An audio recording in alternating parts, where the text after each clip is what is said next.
My name is Eleanor Wilson. I am 66 years old, and when my son and his wife moved her parents into my master bedroom, I didn't argue. I sold the $850,000 house right out from under them. It's a long and winding story, but it's a journey I feel compelled to share. It seems stories are one of the few things that can truly bridge the distances between us. Before I begin, I'd be so grateful if you'd let me know where you're joining from. It's a little past noon here in sunny, complicated California. Tell me what country or state you're in and what time it is there. It's a comfort to know we're all under the same sky, sharing a moment together. It began, as most tragedies do, with love. The house on Berkeley Street wasn't just wooden nails. It was a testament to 40 years of a life lived with my husband, John. He wasn't a professional builder, but a man with capable hands and a heart full of dreams. I remember him on the weekends, covered in sawdust, a pencil behind his ear, whistling as he framed the walls of what would become our son's nursery. "Good bones, Elle," he'd say, slapping a stud. "A house needs good bones, just like a family." After he passed from a heart attack that felt like a thief in the night, the silence he left behind was a physical presence. The house's bones seemed to ache with his absence. Every creak of the floorboards was a question he wasn't there to answer. For 2 years, I drifted through the rooms, a ghost in my own life, the quiet pressing in on me until I could barely breathe.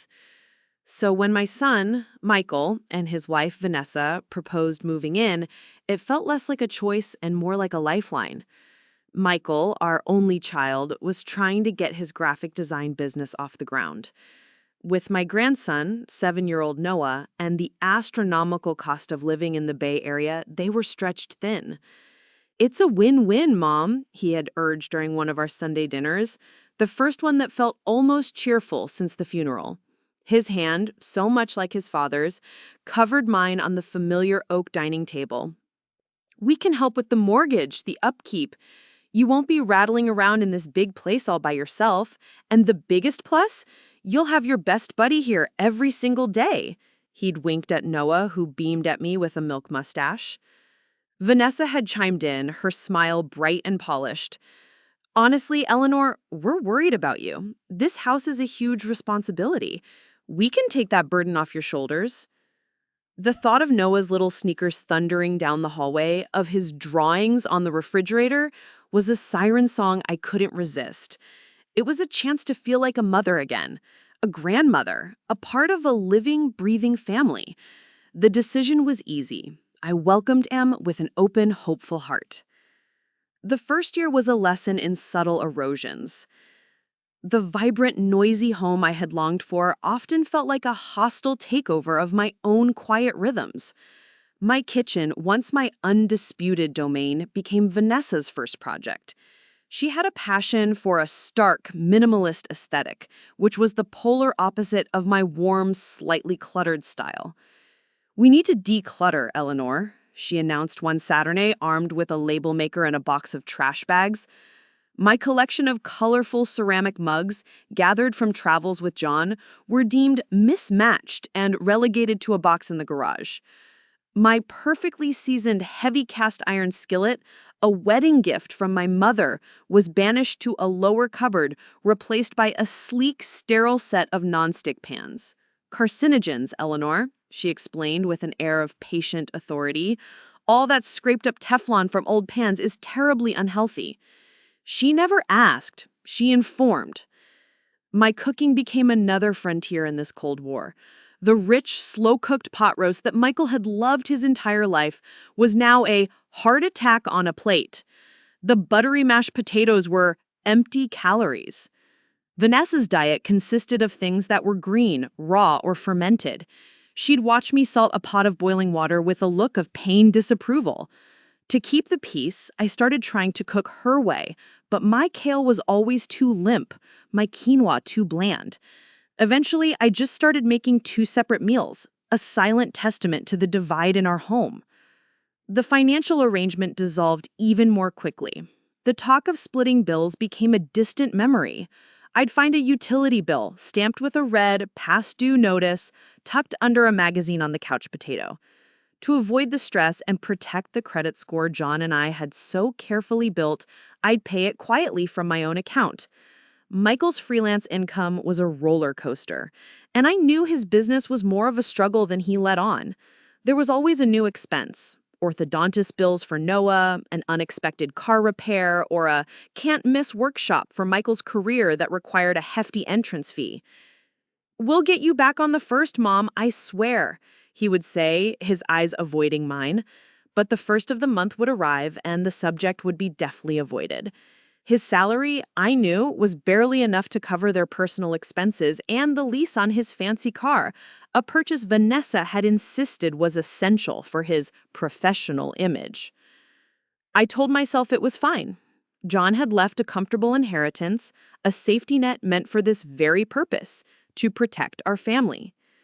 But the late nights became my time of reckoning.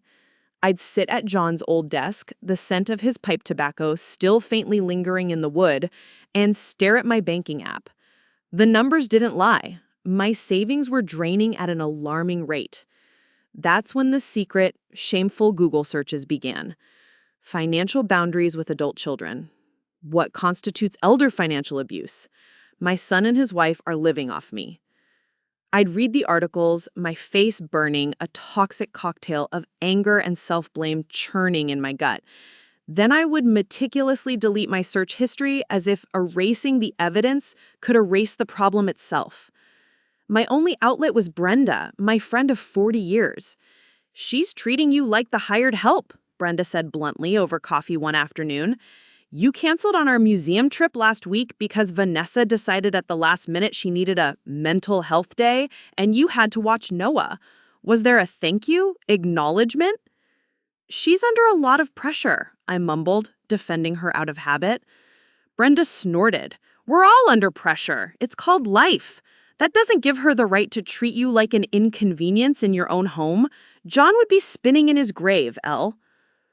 Her words were a punch to the gut because they were the unvarnished truth.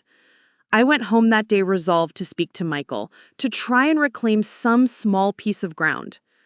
I found him in the living room, scrolling on his phone while Noah watched cartoons. I sat down, my hands clasped nervously in my lap. "Michael, sweetie, I was wondering if we could talk for a minute about the budget." He sighed, a long, weary sound, without looking up. "Mom, I've had a brutal day. Can this wait?"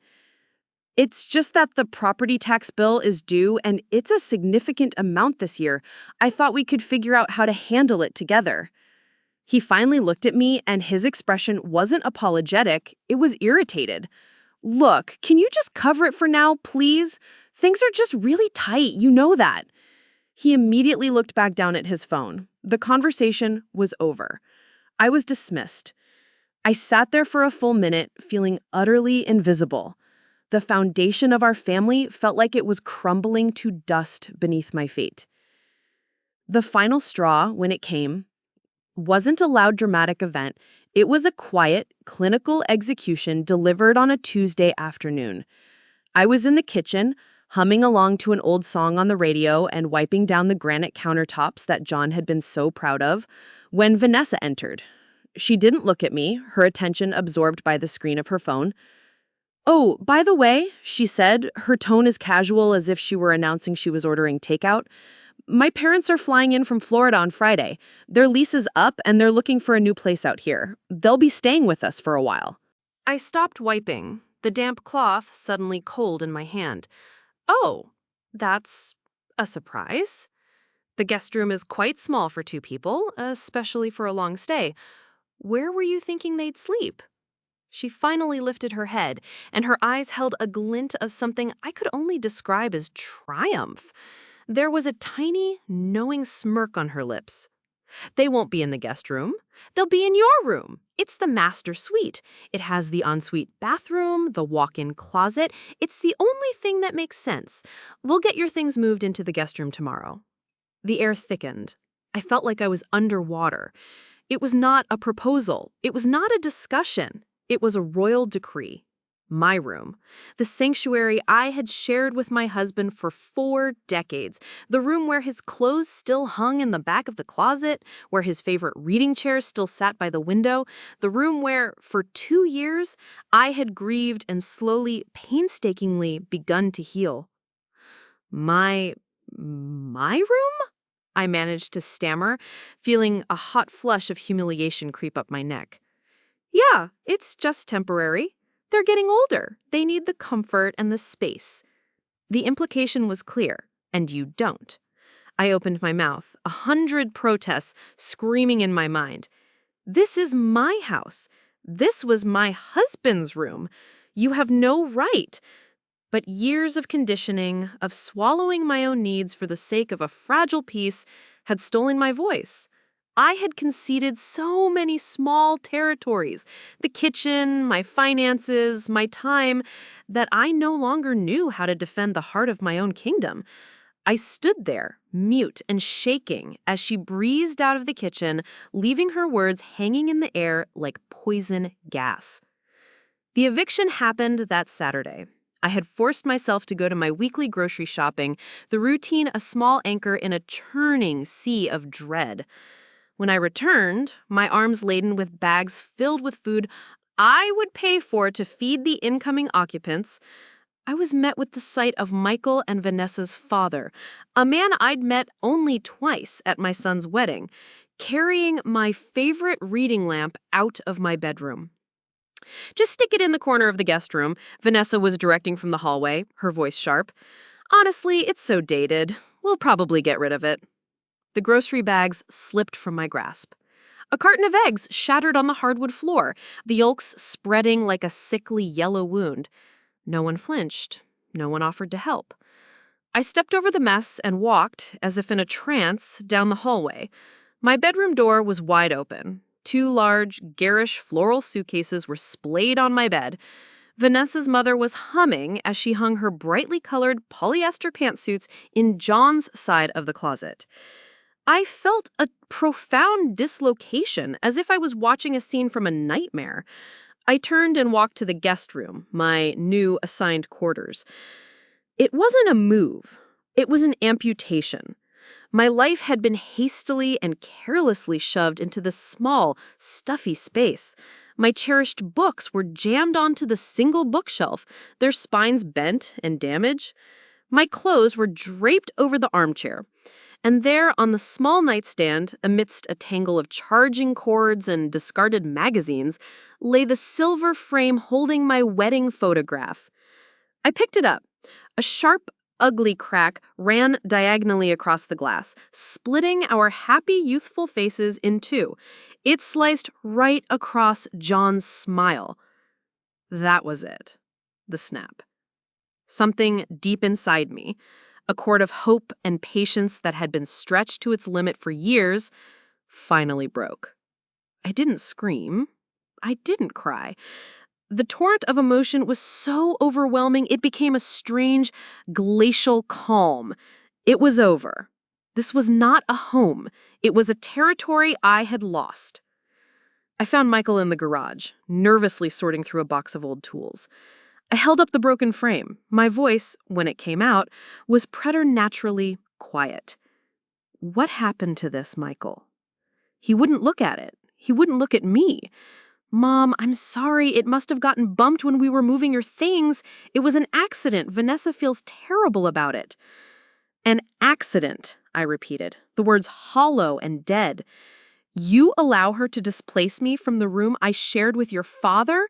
You treat my most precious memories with such carelessness that this happens? And it's just an accident? Please, he begged, his voice dropping to a conspiratorial whisper, don't make a scene. Her parents just got here. Can we please, for once, just have a peaceful visit? A peaceful visit. He wanted me to swallow this final crushing indignity for the sake of his in-laws' comfort. In that instant, I saw him with brutal clarity. He wasn't just weak, he was a willing accomplice. His peace was more important than my dignity. I didn't honor his plea with a response. I turned, walked back to my new cell, and closed the door. But the charade of peace was shattered later that night. I couldn't sleep, and I went to the kitchen for a glass of water. As I approached the darkened stairs, I heard their voices from the living room below. I froze, melting back into the shadows. "I still think you should have asked her, Van. It feels wrong," Michael was grumbling. "Oh, grow up, Michael. If we'd asked, she would have turned on the waterworks and made this whole dramatic, guilt-tripping affair. A long, emotional debate about her memories. This was a clean break. It's better this way. We're the ones living here, making the decisions now. This is our house." Then her voice dropped lower, taking on a hard, metallic edge. "And don't you dare forget that my father's six-figure investment is the only thing keeping your precious design business afloat. Do you really want to piss him off and me over something as stupid as a bedroom? Think about that promotion you want when our companies finally merge. Think about our future. Be smart for once." A long, damning silence followed. I stood there in the dark, my hand over my mouth, as the full, ugly truth of my situation became clear. Michael wasn't just trapped by his wife's ambition, he was trapped by his own financial desperation. He had made a devil's bargain, and I was the price. His silence was his answer. He had made his choice. I creeped back to the guest room, the icy calm from before returning, but now it was forged into something harder, sharper. It was resolve. They had mistaken my love for weakness and my grief for senility. They had made a grave miscalculation. My war wouldn't be fought with tears or arguments. It would be fought with lawyers, realtors, and the undeniable power of a signature on a deed. The following morning, I rose before the sun. The house was still, wrapped in the pre-dawn quiet of a Berkeley morning. There was no turmoil in my soul, no burning rage. The emotional storm had passed, leaving behind a landscape of stark, cold clarity. The grief I felt was not for the house, but for the son I had lost. That grief was a closed chapter. Now, a new one was beginning. My departure was not the desperate flight of a wounded animal.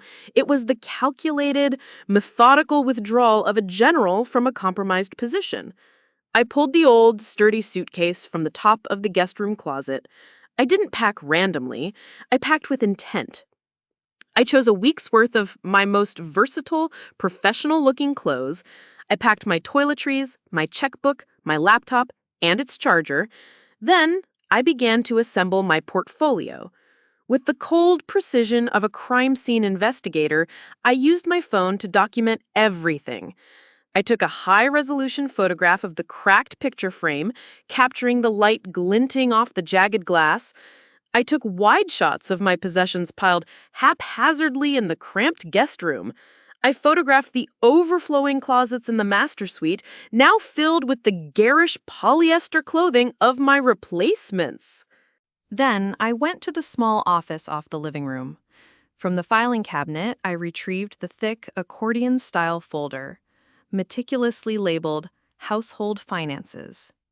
Inside was a history of their dependency, written in black and white. Years of my bank statements with withdrawals highlighted. Copies of the property tax bills I had paid. Receipts for major repairs. The new water heater, the furnace service, invoices from Noah's orthodontist. I had saved them all. A lifelong habit of prudence ingrained in me by my Depression-era parents. I had never imagined they would become exhibits in the case for my own liberation. My final stop was the most sacred. In my old bedroom, now occupied by strangers, I went to the cedar-lined closet. In the back, behind John's old tweed jackets that I could never bring myself to give away, was a small, wall-mounted safe. His fingerprint was no longer viable, but my own was programmed in as a secondary user. With a soft beep, the small door opened. Inside lay our most vital documents. I retrieved the official deed to the house, our marriage certificate, and the heavy, plastic-bound portfolio that contained the entirety of the Wilson family trust and our estate planning documents. I tucked the portfolio into my large handbag, a tangible weight of the power I was about to reclaim. I walked down to the kitchen.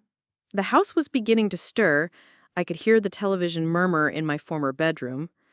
On the gleaming kitchen island, I left a single folded note. It was brutally brief. It said, "Needed to get away for a bit. We'll be in touch." No emotion, no explanation. I wanted to sow confusion, not invite a confrontation. I wanted them to spend days wondering, worrying, their certainty slowly eroding into a nagging unease.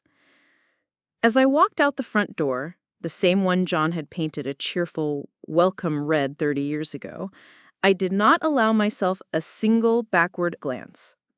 The rearview mirror showed the house shrinking, but I was not looking back. I was looking forward. My final destination was not a friend's house or a hotel. I drove across the shimmering expanse of the Bay Bridge, leaving the Berkeley Hills behind for the flatlands of Oakland. I navigated to a quiet, tree-lined street I knew well, lined with handsome brick apartment buildings from the 1940s. I parked in front of one of them. Years ago, this had been my first home with John. It was a one-bedroom apartment we adored. When we bought the house, we couldn't bear to sell it, a piece of our history.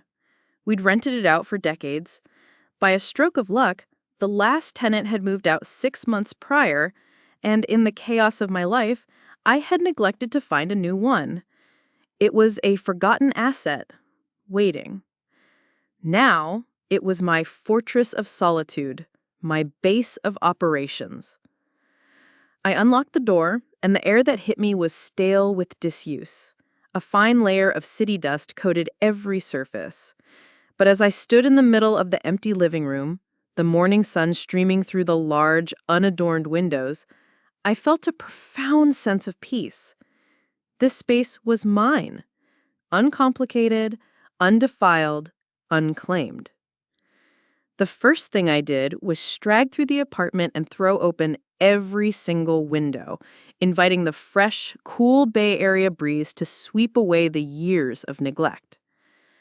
The act of cleaning became a powerful ritual. As I scoured the small bathroom, wiped down the kitchen cabinets, and swept the hardwood floors, I felt as though I was clearing away the accumulated grime of years of resentment and unspoken grief. This wasn't a chore. It was a purification. By the afternoon, the apartment was clean and beginning to feel like a home. It was then that I sat down with my phone. I didn't call Brenda and pour out my heart. I didn't call my sister to complain. I made the first and most important call of my new life. I looked up the number for Chen, Albright and Associates, the law firm that had handled our estate. "Sarah Chen's office, please," I said to the receptionist, my voice resonating with a steadiness that surprised even me. A moment later, a familiar, crisp voice was on the line. "Eleanor Wilson? This is a surprise. I hope everything is well." Sarah had been a promising junior partner when we first met, sharp and empathetic. Now she was a named partner, renowned for her toughness. "Sarah, it's wonderful to hear your voice," I said, allowing myself a small, grim smile. "Everything is about to be very well indeed. I need to book an appointment with you at your earliest convenience. It's concerning the Wilson Family Trust. Specifically, it's about my sole authority as trustee and the disposition of real property." I took a deep, fortifying breath, the words tasting of freedom. There was a beat of silence on the other end, the kind of pause that indicates a professional's full and undivided attention has been captured. "I see," Sarah said, her voice now devoid of casual pleasantries. "My 9 a.m. just opened up for tomorrow. Can you make it?" "I'll be there," I said, "and I'll be bringing documentation." I hung up the phone. The first move on the great chessboard of my life had been made. Michael and Vanessa thought they had me checked. They had surrounded me, stripped me of my defenses, and were preparing for the final capture. They forgot one crucial detail. In the game of chess, the queen is the most powerful piece on the board, and she can move in any direction she chooses. The next morning, I dressed for battle. I selected a well-tailored navy blue blazer, a simple silk shell, and a pair of classic trousers. It was an outfit that projected competence and serenity, a quiet armor against the emotional turmoil of the situation. Clutching the heavy portfolio containing the trust documents and the deed to my house, I felt a surge of nervous energy. But it was the energy of a marathon runner at the starting line, not the frantic panic of a cornered animal. The law offices of Chen Albright and Associates occupied the entire 40th floor of a glass and steel skyscraper in the heart of San Francisco's financial district. The view of the Bay Bridge, Alcatraz, and the endless expanse of the Pacific was breathtaking, a panorama of power and influence. It felt fitting. Sarah Chen greeted me herself at the reception area. She was a petite woman, but she commanded the space around her. Her iron gray bob was cut with geometric precision, and her dark eyes missed nothing. She didn't offer condolences or pity. She offered a firm, dry handshake. "Eleanor, it's good to see you," she said, her voice professional but not unconned. "Let's go to the conference room. It's more private." The room was intimidating, with a long, polished mahogany table that could seat 20. But as I sat down and placed my meticulously organized folder on the gleaming surface, I felt a sense of belonging. I was not a victim seeking help. I was a client seeking counsel for a major financial transaction. "So," she began, taking a seat opposite me, "tell me everything. Don't leave anything out." For the next hour, I did just that. I recounted the story of the past few years, sticking to the facts, presenting the timeline of events with as little emotion as possible. I detailed the financial contributions, the escalating disrespect, the takeover of my bedroom, the callous breaking of the photograph, and the most damningly, the conversation I had overheard between Michael and Vanessa. As I spoke, Sarah listened without interruption, her fingers steepled under her chin, her expression a mask of professional neutrality. When I finished my account, I slid the folder of bank statements, receipts, and photographs across the table toward her. "And here is the supporting documentation." She nodded slowly, her eyes scanning the top pages. "You've always been organized, Eleanor. John used to joke that you could run the Pentagon with your filing system." She closed the folder, her gaze meeting mine directly. Her next question was the most important one. "So, given all of this, what is the outcome you desire?" "I want them out of my house," I said, my voice clear and unwavering. "But I don't want a protracted, ugly eviction battle that will drag the family through the mud. I don't want to give them the satisfaction of a fight. I want this to be clean, swift, and final." Sarah leaned back in her expensive leather chair, a thoughtful expression on her face. She didn't immediately jump to legal strategies. Instead, she took a different tack. "Eleanor, let's go back 10 years. Do you remember the long afternoon you and John spent in my old office, setting up the Wilson Family Revocable Trust?" "I remember it vividly," I said. "John had just gotten over a bad bout of pneumonia, and it scared him. He said he didn't want me ever to have to deal with the nightmare of probate court, the way his mother had." "Precisely," Sarah affirmed. "He was adamant about protecting you. We spent hours going over the provisions. The house, your primary asset, was legally transferred from your individual names into the ownership of the trust. While you were both alive, you acted as co-trustees. Now, here is the key provision, the one John insisted on. Upon the death of the first trustee, the surviving trustee, that's you, Eleanor, becomes the sole and exclusive trustee with absolute authority over all assets held within the trust. She leaned forward, her eyes locking with mine, driving the point home. Your son, Michael, is named as the successor trustee and a beneficiary, but those roles only activate upon your death.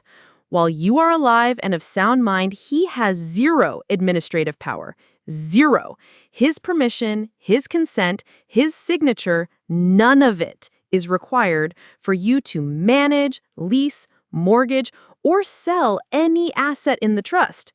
The only signature that holds any legal weight in this matter, she tapped a pen on a fresh legal pad, is yours. The words settled over me, not with the force of a revelation, but with the quiet, profound comfort of a remembered truth. This power wasn't being granted to me by a lawyer. It was being handed back to me, a legacy from my husband. I took a deep, shuddering breath, the last tendrils of fear and victimhood dissolving into nothing. "Sarah," I said, my voice ringing with a strength I hadn't known I possessed, "I want to sell the house." A small, sharp smile touched Sarah's lips. An excellent, decisive strategy. It is the cleanest possible break. You cannot argue over possession of a house that has been sold to an unrelated third party. She immediately pivoted into action. Her efficiency was a thing of beauty. "Right. Here is our plan. Step 1. I have a fiduciary appraiser I work with. We'll have a full market valuation done by the end of the week. Given the location and the market, we're looking at a significant asset. Step 2. I will connect you with a realtor I trust, a woman named Jessica Thorne. She is a shark, in the best possible way. Discreet, aggressive, and she closes deals. Step 3. We list it. We are under no legal obligation to inform the current occupants. They will find out when the "for sale" sign is hammered into the front lawn. We spent the rest of the meeting planning the logistics. We discussed the commission structure, the legal notices required for showings, and how the proceeds would be handled. It was on this point that I laid out my own plan, the creation of the college fund for Noah and the establishment of a charitable foundation, all to be funded by the sale. I was not just escaping a bad situation, I was transforming a source of pain into a source of positive action. As I took the elevator down from the 40th floor, I felt a sense of profound lightness. The plan was in motion. They thought I had run away to lick my wounds. They had no idea I had gone to gather my weapons.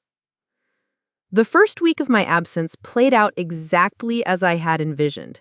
My terse note was a stone tossed into the placid pond of their entitlement, and the ripples of unease began to spread. My phone became the primary battlefield. The calls started within hours of my departure. First came Michael's, a single, almost casual voicemail. "Hey, Mom, got your note. Little weird, but okay. Give me a call when you get a chance. We're all a bit confused." When I didn't respond, the frequency and urgency escalated. By day 2, I had a dozen missed calls and a string of texts. Michael's became more pleading. "Mom, seriously, where are you? Noah is asking for you. Please just let us know you're safe." Vanessa's texts were a different beast entirely. They were masterpieces of passive-aggressive warfare, designed to inflict maximum guilt. The first one read, "Eleanor, I hope you're okay. We're all very worried about your abrupt departure. My parents were so looking forward to spending time with you." The insinuation was clear. I had been rude and inhospitable to her sainted parents. The next day, her tone sharpened. "Noah cried at breakfast this morning. He doesn't understand why his grandma would just leave without saying goodbye. This is very hard on him." The subtext screamed, "Your selfishness is harming your grandson. You are a bad grandmother." I read each message, took a screenshot for my records, and then deleted the original. I refused to let her poison seep into my newfound peace. I spent my days settling into my Oakland apartment, reconnecting with my own life. I visited a museum, had a long, soul-cleansing lunch with Brenda, and bought a new set of professional-grade oil paints. I was rebuilding my world one brushstroke at a time. Around day 5, when it became clear that their initial tactics weren't working, Vanessa deployed the nuclear option, the smear campaign. She began a systematic campaign of phone calls to our extended family, weaving a story designed to isolate and discredit me. The first hint of this came from my younger sister, Catherine, who lives in Oregon. She called me, her voice laced with an anxious cocktail of confusion and suspicion. "Eleanor, what on earth is going on? I just had the most bizarre phone call from Vanessa." "Oh," I said, keeping my own voice level. "What did she have to say?" She said you'd had some sort of breakdown, an episode, that you just disappeared without a word, and that they were worried you weren't mentally competent." She hesitated, clearly uncomfortable. She was talking about looking into getting power of attorney. A white-hot rage, cold and clean, surged through me. Power of attorney? So that was her endgame, to have me declared mentally unfit so that they could gain legal control over my assets, over the house. It was more diabolical than I had imagined. "Kathy," I said, my voice dropping to a low, intense register, "I need you to listen to me very carefully. I am sitting in my own apartment in Oakland. I am of perfectly sound mind. I have left that house for very good reasons, which I will explain to you in full when I see you next. What Vanessa is telling you is a calculated and malicious lie designed to seize control of my property." There was a long pause. I could hear Kathy breathing on the other end. "Okay, Elle," she said. Finally, the relief in her voice palpable. "Okay, your voice... You sound like yourself. I knew it didn't feel right. It was just so alarming." But while my sister knew me well enough to trust her instincts, others were more susceptible to Vanessa's performance. The next call came from John's elderly aunt, Carol, a sweet but easily flustered woman in her late 80s. Her voice was trembling with concern. "Oh, Eleanor, dear, it's your Aunt Carol. I've been worried to death. That lovely girl, your Vanessa, she called and told me everything. You poor dear, don't you worry your head for a thing. You just go on home now. Your wonderful children will take care of you. It's no shame, dear. Sometimes when we get on in years, our minds can play tricks on us." To be spoken to like a doddering, senile child by someone who had danced at my wedding was a profound and deeply painful blow. I felt the sting of tears behind my eyes, but I blinked them back fiercely. I politely but firmly ended the call, my hand trembling as I placed the phone back in its cradle. The isolation felt sharp and real. For a moment, a sliver of doubt crept in. Had I underestimated Vanessa? Could she actually turn the whole family against me? Just as I was succumbing to a wave of despair, my phone rang again. It was Brenda. Her voice was like a thunderclap. "That little witch called me." "Vanessa? Who else?" Gave me the whole 9 yards. "Eleanor isn't herself. We're so worried." I told her I'd known you for 40 years and you were saner than she'd ever be, and that she could take her fake concern and shove it. A laugh, watery but genuine, escaped me. The relief was immense. "Brenda, you're a treasure." "Don't I know it?" "But listen, Elle, this is her game plan. She's trying to isolate you, make you look crazy so no one will believe you when you make your move. So what is it? What's the move?" Her blunt question was the splash of cold water I needed. It solidified my resolve, turning my hurt into fuel. The smear campaign wasn't a setback. It was a gift. It was irrefutable proof of Vanessa's character and intentions. The universe seemed to agree because that very afternoon, I received another sign. A knock came at my apartment door. Peering through the peephole, I was astonished to see my Berkeley neighbor, Mr. Henderson. A quiet widower, we'd only ever exchanged pleasantries over the garden fence for 20 years. I opened the door, my confusion evident. Mr. Henderson, George, what are you doing here? He was holding a small, beautifully potted orchid, its purple blossoms vibrant and perfect. He seemed nervous, but resolute. Your friend Brenda gave me the address. I hope it's all right. I just, well, I heard from another neighbor that your family was saying you were unwell, and it didn't sit right with me. He looked me straight in the eye, his own gaze clear and kind. Eleanor, I may be a quiet man, but I'm not deaf or blind. I've seen the way that daughter-in-law of yours has treated you these past years. I've heard the way she'd speak to you. It always put me in the mind of my late brother. His second wife bled him dry and treated him like a fool at the end. I never said a word, and I regretted it to my dying day. He thrust the orchid towards me. I'm not making that mistake again. I'm glad you're out of there, and if you ever need someone to attest to what went on, you just call me. Tears I had refused to shed for Aunt Carol's pity now flowed freely for George Henderson's kindness. This quiet validation from a near stranger was a powerful antidote to Vanessa's poison. The final piece fell into place the following day. I received a call from Jessica Thorne, the realtor. Her voice was all business. Eleanor, the appraisal is done. It's even better than we thought. The official valuation is $850,000, and in this market, I'm confident we can start a bidding war and push it closer to $1 million. The photographer has shot the house, the listing copy is written, the contracts are ready. I'm just waiting for your green light. I stood in my sun-drenched Oakland apartment, the purple orchid on my windowsill, and my heart filled with a renewed and unshakable sense of purpose. Jessica, I said, my voice ringing with a power I was finally ready to own. Light it up. Put the sign on the lawn. The for sale sign was a declaration of war disguised as a business transaction.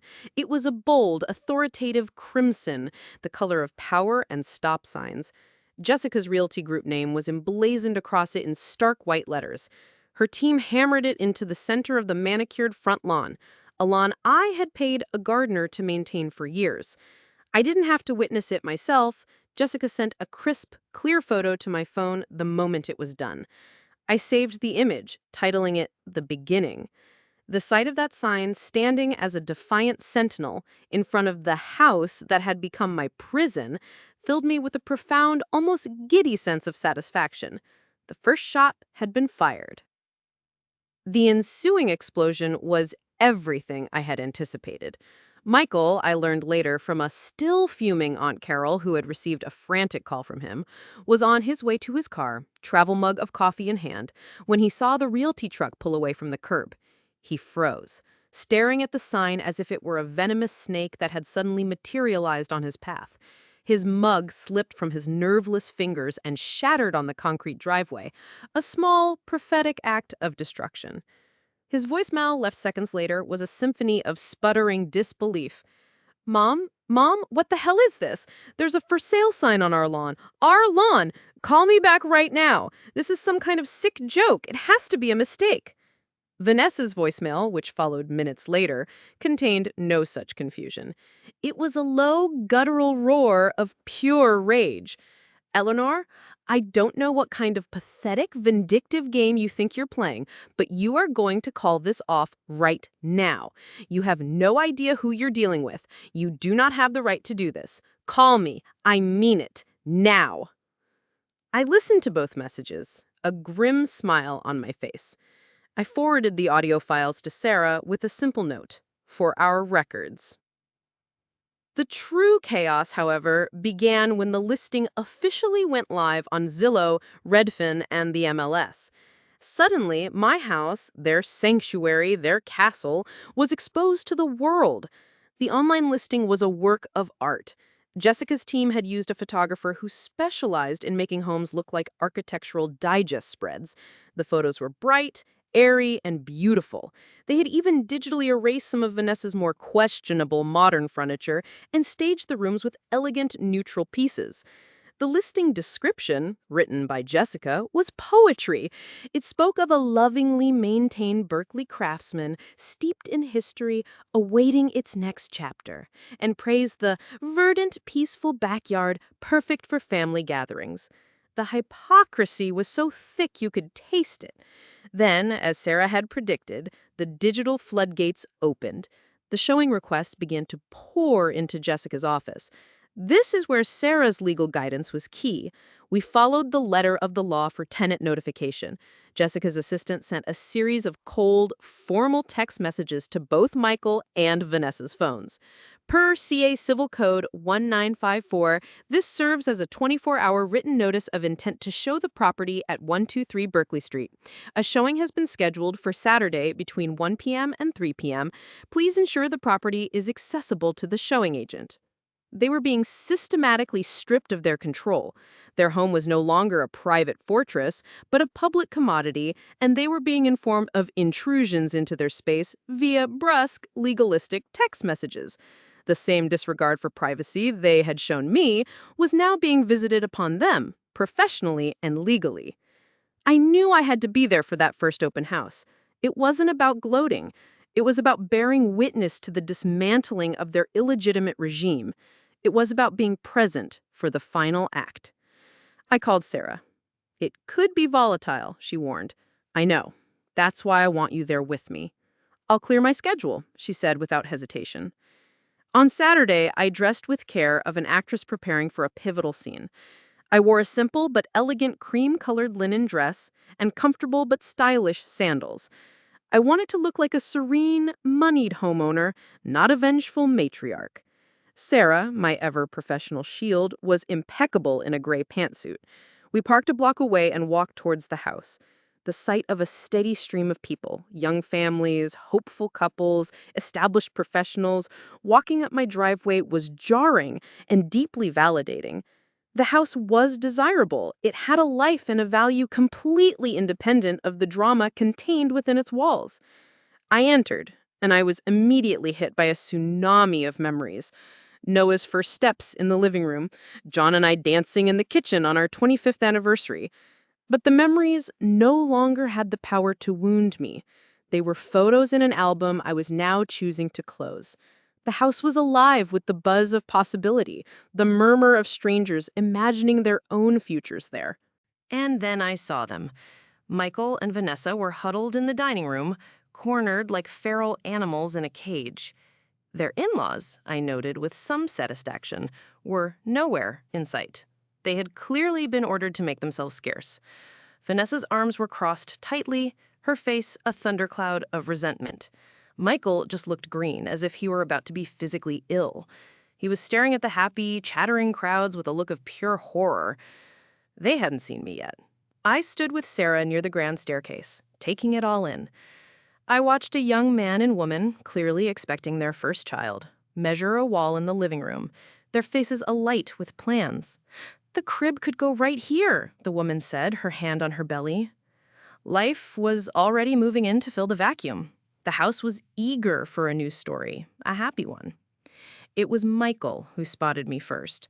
His eyes went wide with a kind of stunned disbelief, which was quickly followed by a flash of raw anger. He nudged Vanessa, pointing a trembling finger in my direction. Her head snapped around, and her eyes, when they met mine, were full of pure venom. They started towards me, moving as a single, furious unit. The moment had arrived. The air crackled with unspoken threats. The quiet hum of the open house was about to be shattered. I took a slow, steadying breath, felt Sarah's reassuring presence at my elbow, and waited for the storm to break. The formal dining room, a space that had seen decades of peaceful Thanksgiving dinners and happy birthday celebrations, instantly became a battlefield. The ambient chatter of the open house dwindled as people nearby sensed the shift in atmosphere. A tense, magnetic energy emanated from our corner, drawing curious glances. Jessica, the realtor, ever attuned to the emotional temperature of a room, began a slow, deliberate drift in our direction, her professional smile tightening at the edges. What in God's name do you think you're doing? Michael hissed, his voice a low, a strangled whisper. He was trying to contain the confrontation, but his rage was making him tremble. You're making a spectacle in front of all these people. Vanessa, however, had no such compunctions about making a scene. She saw the audience of strangers not as a potential jury to be swayed, but as a potential jury to be swayed. Her voice was a low, venomous lash designed to cut. Are you actually insane or just cruel? Trying to humiliate us like this? We live here. This is Noah's home. No, Vanessa, I replied, my voice remarkably calm and clear, cutting cleanly through their frantic whispers. You stayed here. You were occupants. There is a significant difference. This was never your home. It was always and only mine. The directness of the statement, the refusal to engage in their emotional drama clearly threw her off balance. I saw a flicker of panic in her eyes before she quickly masked it with a surge of theatrical indignation. This was her moment, and she played it to the hilt. "Oh, this is just so typical of you," she sneered, her voice rising in pitch and volume, deliberately drawing the attention of a couple examining the crown molding nearby. "Always the martyr, always holding your money and your precious house over our heads. You think you can control everyone with your inheritance, don't you?" She took a step closer, pointing a finger at me. "You have resented me since the day I married your son. You've looked down on me, on my family, because we didn't come from your world of privilege. You have done everything in your power to drive a wedge between me and my husband." It was a masterful performance of victimhood. A few onlookers shifted uncomfortably, their expressions a mixture of pity and morbid curiosity. This was the ugly, raw core of a family feud laid bare, and it was far more compelling than inspecting closet space. Vanessa was banking on their sympathy, casting me as the wealthy, villainous mother-in-law from a Lifetime movie. But her attack, intended to wound and discredit me, was a tactical error. It gave me the perfect platform. I didn't try to match her volume. Instead, I lowered my voice, forcing those who wanted to hear to lean in to pay closer attention.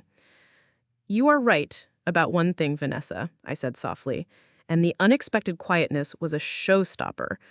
"I have been watching you. From the day you moved in.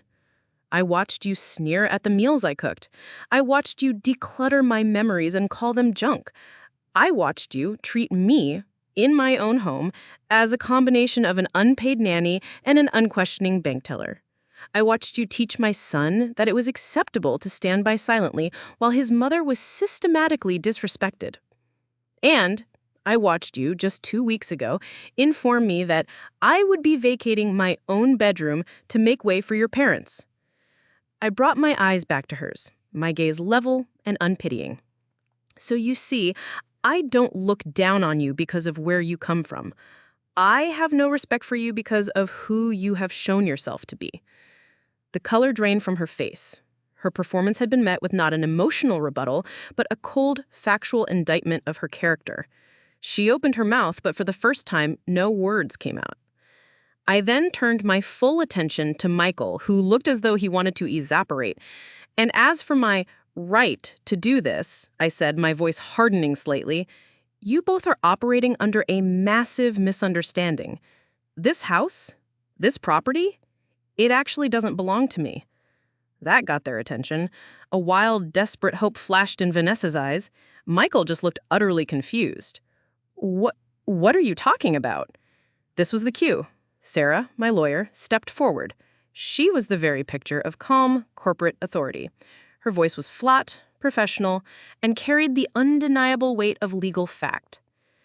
"The property, located at 123 Berkeley Street, is the primary asset of the Wilson Family Revocable Trust, an entity established by John and Eleanor Wilson 10 years ago.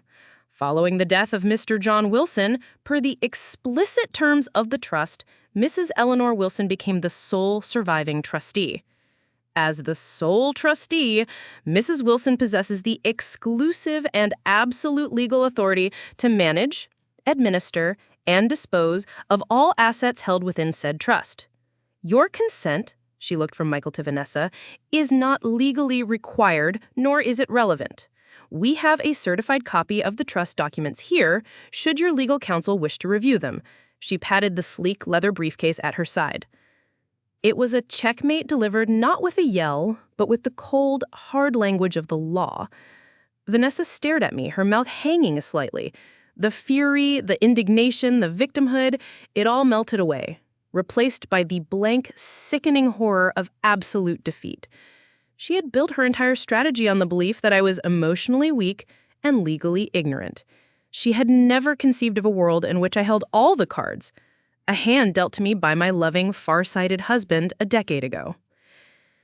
As if the universe itself had a flair for dramatic timing, Jessica, the realtor, chose that exact moment to bustle over, her professional smile wide and oblivious to the psychic carnage. Eleanor, there you are. I have fantastic news. That lovely couple, the Johnsons, the doctor and his wife, they've just submitted their offer through the app. It's all cash, over 20% the asking price, and they've waived all contingencies. All cash, over asking, no contingencies. In the world of real estate, that was a unicorn. It meant a fast, clean, guaranteed sale. It meant there was no going back.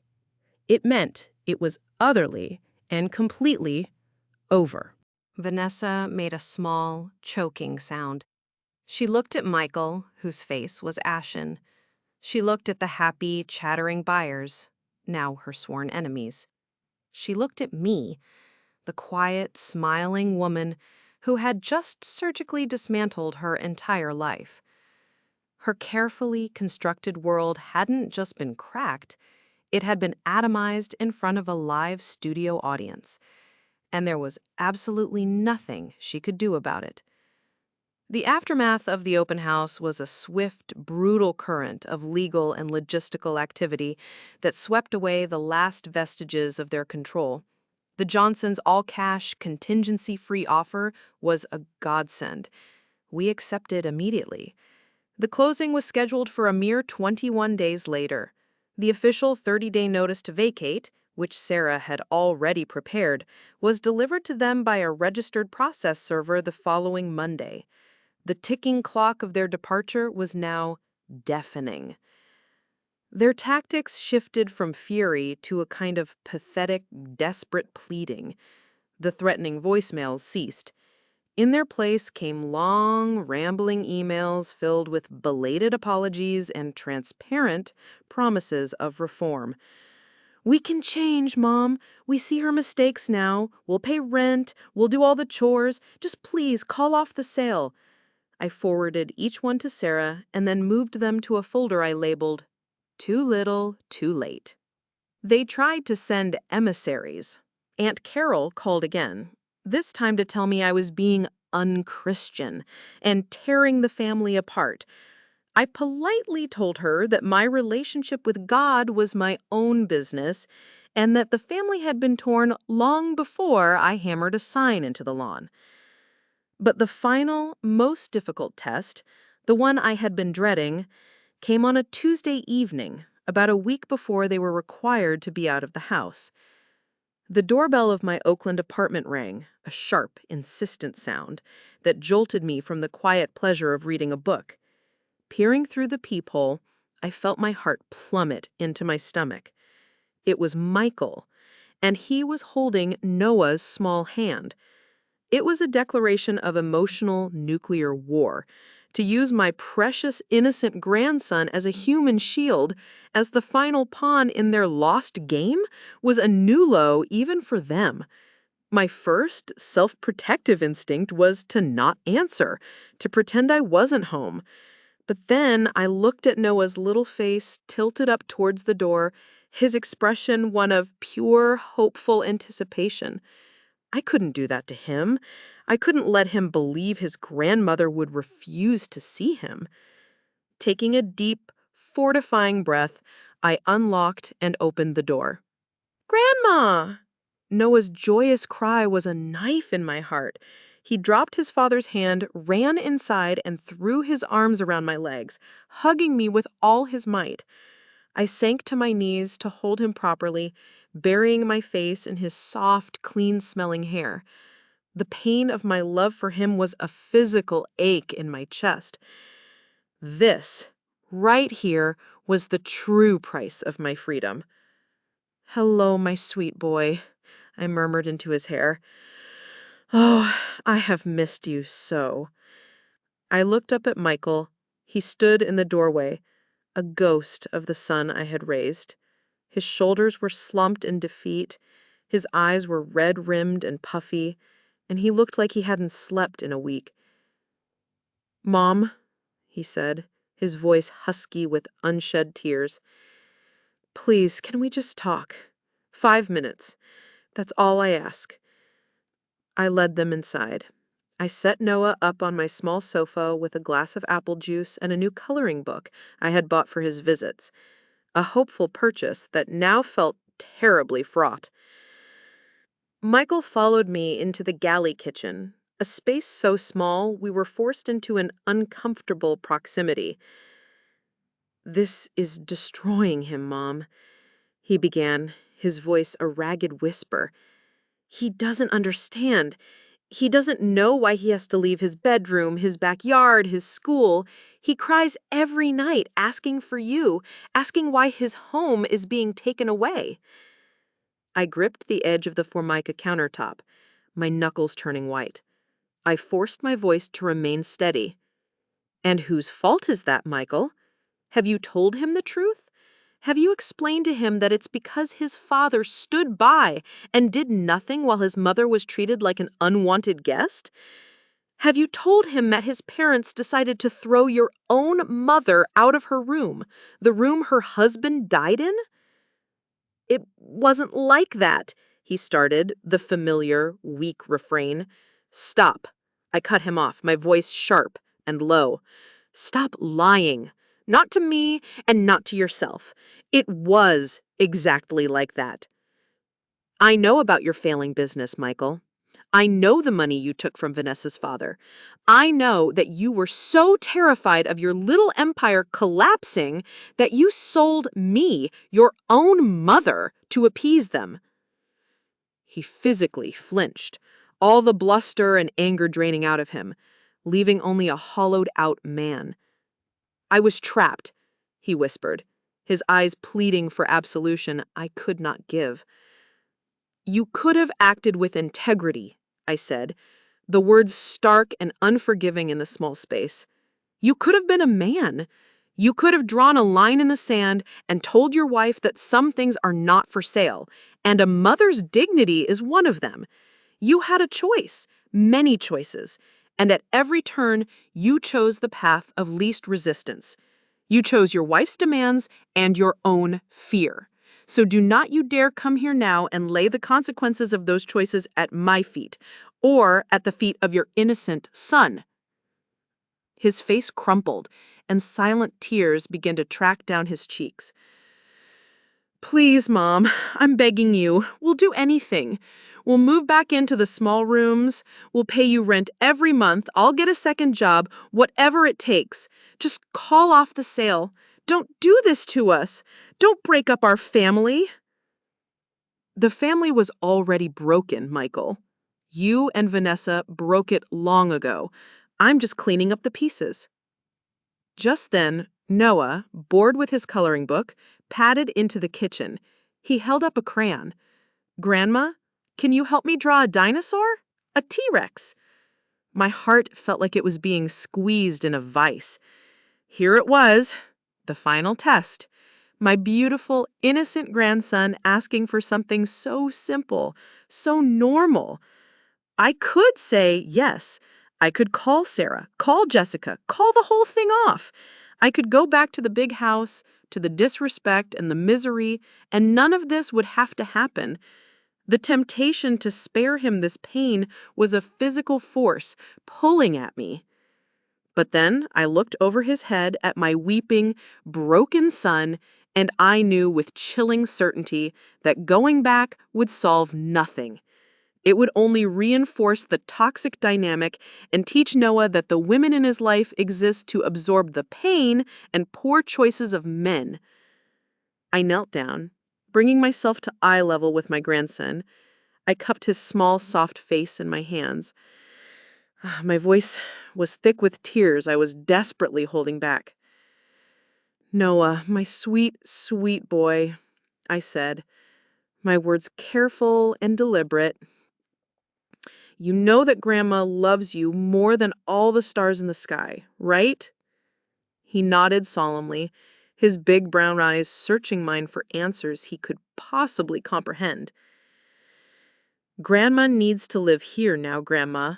This is Grandma's special quiet place, so she can be happy and paint her pictures.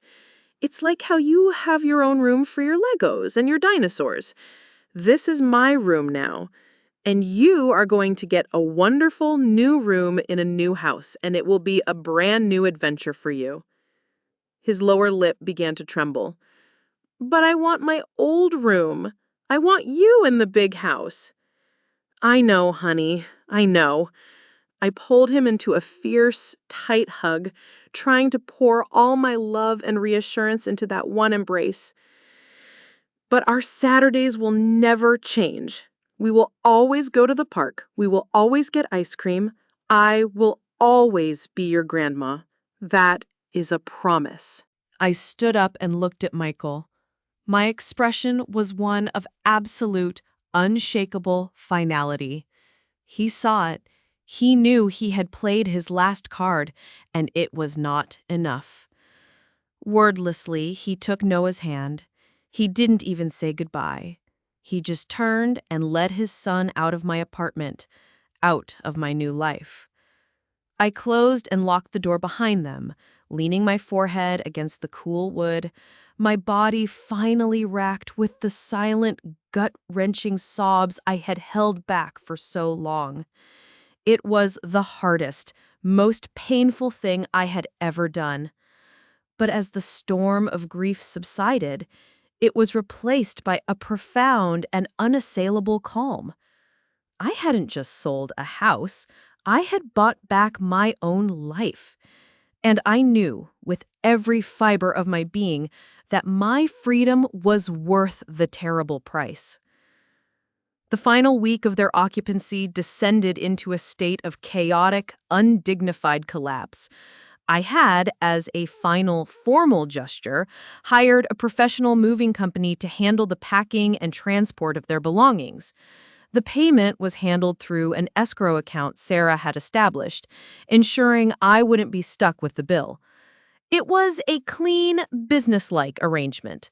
Their reaction to it, however, was anything but. I wasn't there to witness the final exodus, but my friend Brenda, whose route to the grocery store conveniently took her past Berkeley Street, provided a detailed play-by-play account over the phone. It was a 5-alarm dumpster fire, she reported, a note of grim satisfaction in her voice. A total train wreck. When the movers showed up, it was clear they hadn't packed a single box. They were just running around, throwing things into containers with no rhyme or reason. The front lawn, once a symbol of suburban tranquility, had become the stage for the final act of their marital implosion. Vanessa was having a complete meltdown. She was screaming at the movers for being too slow, then screaming at Michael for being useless. At one point, I swear to you, she picked up a whole drawer from a dresser, marched out to the driveway, and just hurled it onto the concrete. Silverware went flying everywhere. I could picture the scene with vivid clarity. Vanessa, her mask of cool superiority finally shattered, reduced to a shrieking harridan on the driveway, while Michael stood by, pale and hollowed out, a ghost at his own eviction. The neighbors, I was sure, were getting a show they would talk about for years. The argument, Brenda said, was a toxic brew of recrimination and financial terror. She'd overheard snippets as she'd idled her car at the stop sign. Vanessa was screeching about being homeless. "I can't believe this is our life now. We have nowhere to go. This is all your mother's fault," she had screamed, loud enough for the entire block to hear. And for the first time, Michael had apparently fired back, his voice low, but carrying a venom of its own. "No, Vanessa, this is not my mother's fault. We are in this mess because you couldn't stop wanting more. We are in this mess because of your greed and your bottomless sense of entitlement." Their partnership, a union forged in convenience and mutual self-interest, had proven to be a hollow sham. They had been a formidable team only when they had a common enemy, me. With me removed from the equation, their alliance had curdled into bitter resentment, and they had turned their weapons on each other. The whispers I'd once heard from family friends about a potential future divorce now seemed less like a possibility and more like an inevitability. In the end, their frantic, last-minute search for housing landed them in a cramped, characterless two-bedroom apartment in Haywood, a less affluent city miles away from the prestige of Berkeley. The rent, ironically, was nearly as much as the mortgage payments I had been covering for them, but for a fraction of the space and none of the charm. The life of casual, subsidized luxury was over. As for Vanessa's parents, they had demonstrated a remarkable lack of solidarity, booking flights back to the creature comforts of their Florida retirement community the day after the open house, leaving their daughter and son-in-law to navigate the wreckage alone. Once the movers had departed and the house stood empty, quiet, and blessedly free of their energy, I undertook my final act of legal and emotional restructuring. I met with Sarah at her office to sign the last of the paperwork for the house sale and to finalize the revisions to my will and the creation of the new foundation. Sarah slid the final documents across the polished table. "This is it, Eleanor. Once you sign these, the structure is set. Are you absolutely certain?" "I have never been more certain of anything in my life," I said. The new will was no longer a simple document of inheritance. It was a statement of my values. Michael was not disinherited entirely. Some deeply ingrained maternal instinct prevented me from taking that final, scorched earth step. He would receive a modest, fixed amount upon my death, enough to be a significant help, but not enough to rescue him from the consequences of his own life choices. It was a cushion, not a bailout. The vast majority of my estate, a sum now greatly magnified by the house sale, was funneled into the newly established Eleanor and John Wilson Foundation for Dignity. The foundation's charter was twofold. First, it would fund the professionally managed college trust for Noah, ensuring that his future educational opportunities would be protected from his parents' financial chaos. Whatever their failings, my grandson would not pay the price. The second mandate was my true legacy, a purpose born from my own pain. A significant portion of the foundation's annual earnings would be granted to a legal aid society that specialized in providing pro bono representation to elderly clients fighting housing insecurity and financial exploitation by family members. My struggle would now arm others for their own. My victory would not just be my own, it would echo in the lives of strangers, people I would never meet, but whose battles I understood intimately. I picked up the heavy, ink-filled pen. My signature on the page was fluid and strong. It was the signature of a woman who knew her own mind. It was done. I had not only reclaimed my house and my life, but I had also transformed a source of profound personal pain into a public good. Walking out of the skyscraper and into the bright, breezy San Francisco afternoon, I felt a lightness in my step I didn't realize was possible.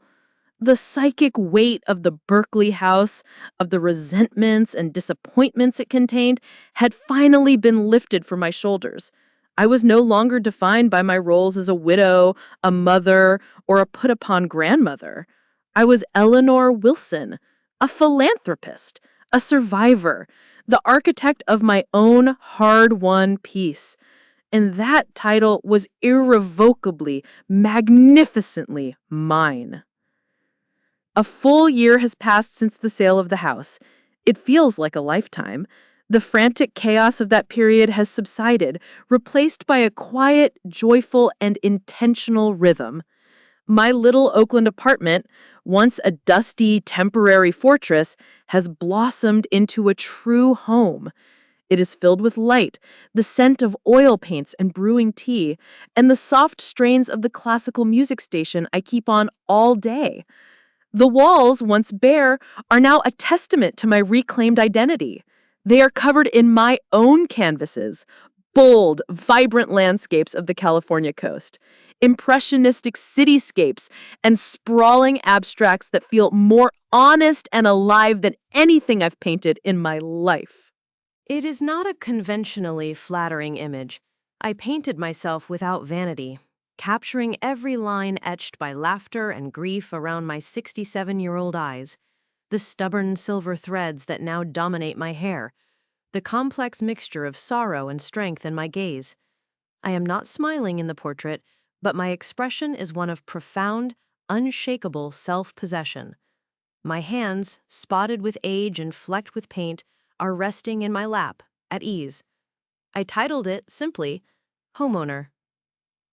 The opening night was one of the most purely happy evenings of my life. The gallery was packed, not with relatives obligated to attend, but with a vibrant, eclectic mix of friends, new and old.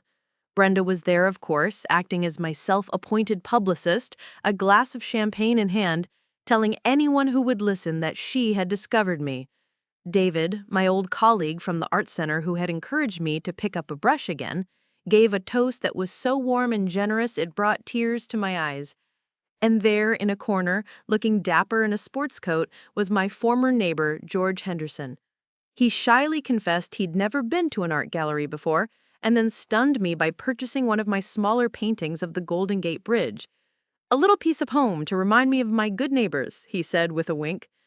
The room was filled with the energy of genuine support and respect from people who valued me, Eleanor Wilson, the artist, and the woman. My connection with Noah remains the unshakable anchor of my life. Our standing Saturday date is sacrosanct.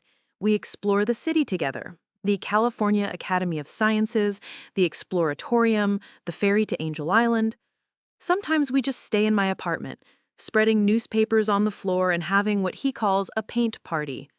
He has a natural, uninhibited talent, and his bold, colorful creations are framed and hung in a special section of my living room, a place of honor right next to my own work. He rarely speaks of the Berkeley house anymore. His world is his new school, his soccer team, and his Saturdays with the grandma who is now fully present, happy, and engaged. Our relationship, freed from the toxic atmosphere of that house, is lighter, easier, and more joyful than it has ever been. The lines of communication with Michael are open, but they are tentative and fragile, like a path being rebuilt after a landslide.